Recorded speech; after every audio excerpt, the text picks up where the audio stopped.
Good morning. Are you Alexis Baja Cooper? Yes. And Ms. Baja Cooper was previously in court, entered a plea of guilty to the state jail felony offensive theft of property. The agreement was for a cap of 12 months in the state jail prison. I received that pre-sentence report. If you both had an opportunity to review the report. Defense has, Your Honor. State has, Your Any additions or corrections? None from defense. Not from the state, Your Honor. All right, then. Your Honor, I do have one brief witness, if the court will allow me. Sure. Go ahead. You can call your The witness. state calls Jennifer Shearer. Jennifer Shearer. And Ms. Baja Cooper, if you'll just kind of step just to the corner right there, closer. There you go. Ms. Shearer, you can come on up. Good morning, ma'am. Morning. Would you please raise your right hand? Do you swear or affirm the testimony you're going to give in this hearing will be the truth, the whole truth, and nothing but the truth? Yes. Thank you, ma'am. You may proceed. Would you please state your full name for the court before? Jennifer Marie Shear. And Ms. Shearer, how are you employed? I work at HEB and I'm with the Loss Prevention Department. How long have you been with the Loss Prevention Department? 5 years. And through your employment as a loss prevention officer with HEB, have you become familiar with the defendant, Alexis Baja Cooper? Yes. Please explain briefly to the court how you have come to be familiar with her. She originally came on our radar back in February of 24 when she started stealing from our stores in Montgomery County. And then she was pulled over shortly after stealing at a Conroe store. And that's how we were able to ID her. And you understand that she's already pled guilty today to a state jail felony level theft for $3,547 worth of cosmetics and makeup from the HEB store in Port Arthur. You understand that, correct? That's correct. And she committed that offense along with co-defendants Katira Green and Monique Wynn. Please briefly tell the court your familiarization with Katira Green and Monique Wynn. Both of those parties are part of an organized retail crime and a spree group that we've been following about at the same time. And they have in Houston area, Katarina Green has for stealing from our stores about $56,000 worth of cosmetics, and Monique. Your Honor, I just object to any co-defendants' restitution amounts or what they've pled guilty to or found guilty of. That's overruled. Go ahead. And then Monique Wynn was about $42,000. And they're part of a ring that was hitting our area for a short period of time. During the period of February the 24th through April the 24th, how many actual thefts did your investigation link to the defendant, Ms. Cooper? 10 events. For a total loss of how much? $8,956.50. Now, for the entire ring, what approximate dollar amount would you put on? Well, let's break it down. What about for Wynn, defendant Wynn? How much would you attribute to her? About $42,800. And for the defendant Green, how much would you attribute to her? $56,000. Is it fair to say, in your opinion, that this group has been operating as an organized retail theft ring? Yes. And have you, in your 5 years of experience in loss prevention, have you? How would you rank this endeavor? This is about the second highest ring we've had in HEB. And you prepared a report? Yes. Okay, and you reviewed that report prior to testifying here today? Yes. I'll pass the research. Thank No you. questions, Your Honor. Thank you, ma'am. You can have a seat. Judge, just if I may, I don't know what I was thinking today that I agreed to a cap of 12 months. I certainly see how the court would be inclined to give this defendant more than 12 months, Judge. Well, actually, I do know what I was thinking. If you look at her criminal history, she actually has not been to prison before. She's got a number of misdemeanor thefts, at least theft arrests. Not enough felonies that have actually been convicted and followed through that would get enhanced either. So, I mean, I could see my initial thought was the same. I wasn't quite sure where this came from. But I can see that it's not really enhanceable at this point based on any other felonies. So, Mr. Lane? Well, Your Honor, obviously, we're asking the court to follow the agreement that was entered. The court does have the ability to sentence her to 12 months in the state jail. She did have a 1244 in Harris County that she did 10 months in the county jail. She does have a pending case out of Hidalgo County. What had happened back in 2019 and 2021 is her father and her grandmother died. And then she did get involved with these thefts. That was a major setback for her. She does have custody of 3 children. She is a phlebotomist and has some other skills that she can earn money with. So we're asking that you follow it. She has a family law hearing. That's the 24th of this month. We would ask you to sentence her to 10 months in the state jail. Mr. Oh, Holmes? we'd ask for the entire 12 months, Judge. Excuse me. I think she's benefiting from Mr. Lane. Is that who is it? What is she?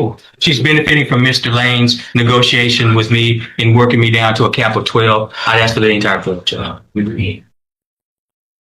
Ms. Baja Cooper, one of the things that stood out to me in your pre-sentence report, well, a couple of things. One, your criminal history is ridiculous. It's when I start having to turn page after page after page, that's a problem.